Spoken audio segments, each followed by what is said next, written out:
Sinagot ng kapatid ni Carlos Yulo na si Carl Yulo ang komento ng isang netizen na kung saan sinabing hindi umano tama ang ginawa ng ina nitong si Mrs. Angelica Yulo sa kuya nito. Ayon sa komento, i-unblock na daw ni Mami Angelica si Carlos upang magkaayos na ang mag-ina. Sinagot naman ito ni Carl Yulo nang pareho umano may tama at mali ang kanyang ina at kapatid na si Carlos.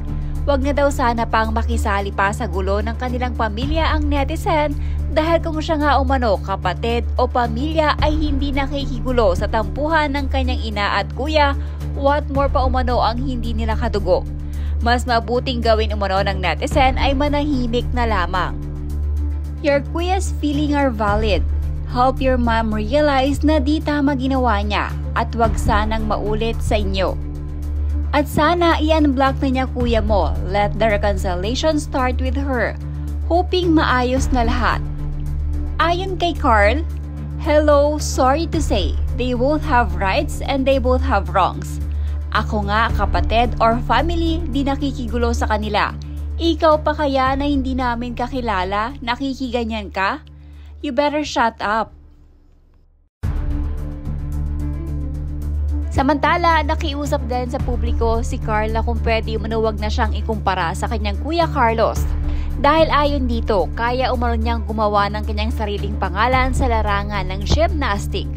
Ayaw daw ni Carl na sumakay sa kasikatan ng kanyang kuya Carlos. Sa ngayon, may 26 gold medal na si Carl pagmula nang ito'y sumali sa larong pangbansa.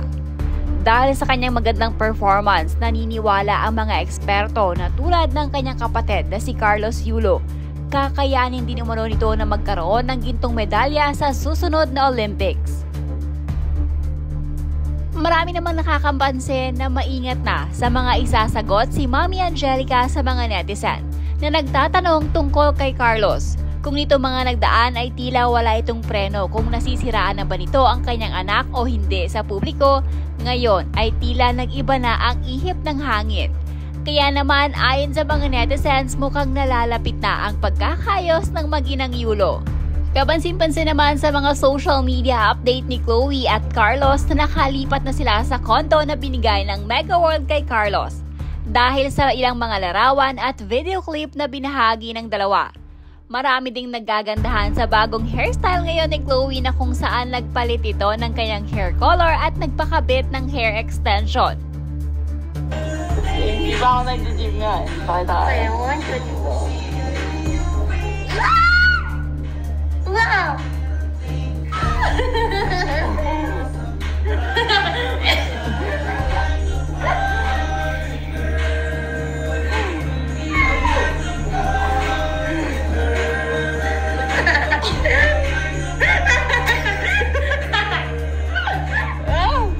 In God's perfect time, kasi ang reality, mahirap pilitin ang healing at forgiveness. Give them some space, everything will gonna be fine. Again, walang pagkukulang ang girl na kay Carlos ang desisyon.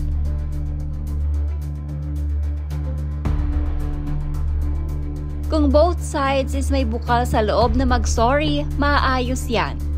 Hindi nakakababa ng dignidad ang pagsasorry.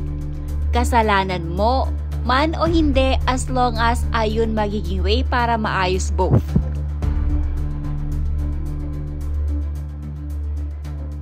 Lahat gagaan, lahat hihilom. Hayaan nating si Kaloy ang magdesisyon. Walang anak ang matitiis ang kanilang mga magulang. Pero kung malalim ang dahilan, ganyan talaga magiging reaksyon niya. Sorry Eldrew, but you will never understand as long as hindi mo pa nagigets ang kuya mo. Give your kuya time, bigay mo muna sa kanya to. Di responsibilidad ni Chloe yun.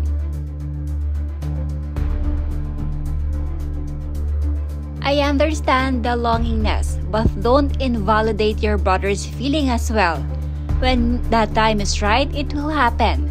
For now, wag muna ipilit. Let everything settle and heal.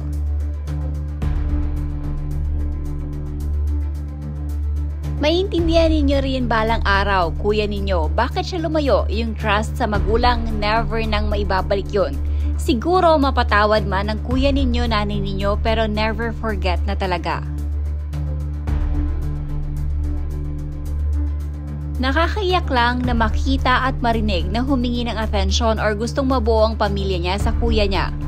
Carlos, para sa mga kapatid mo, makipag-ayos ka na sa magulang mo. Ikaw na ang magpakumbaba kahit ano. Ba't ganon perception ng mga kapatid niya sa pera ni Yulo? Like, nothing was said na maibibigay yun sa kanila. Nanalo lang naman siya and did win prize for himself for whatever he wants. Huwag nyo na ipilit, balang araw marirealize din niya ni Kaloy kung hindi sila magkatuluyan ni Chloe. Kasi ang pamilya ng partner natin ay hindi natin pamilya habang buhay. Maaring ngayon pamilya turing nila sa kanya.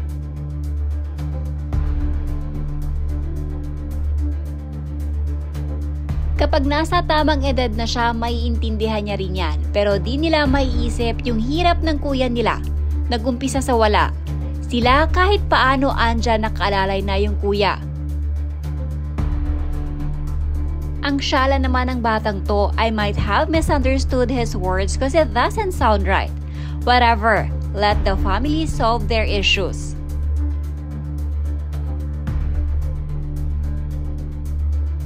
Oh no, Eldrew and Eliza, bata pa kayo, hindi nyo pa na-experience ang betrayal, denial, rejection, humiliation at demotivation.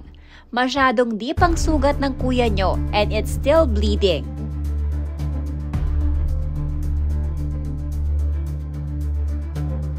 Both sides have valid reasons. God used Carlo to see both perspectives. Like a parent and child in the digital age, we should think before we click with respect, listen, and understand to do what's right. Our life is from God, and whether we are parents or children, we are only temporarily in this world.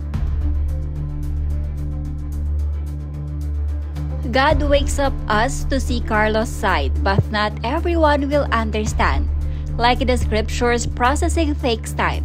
In this digital age, there's much to analyze. Both sides have reasons and are correct, but they may not align because everything follows a process. Remember, healing takes time. It doesn't happen instantly. Respect comes first, then love and peace follow. Despite the recent event during the competition, it's impressive. He stayed focused. Athletes need mental stability. It's tough.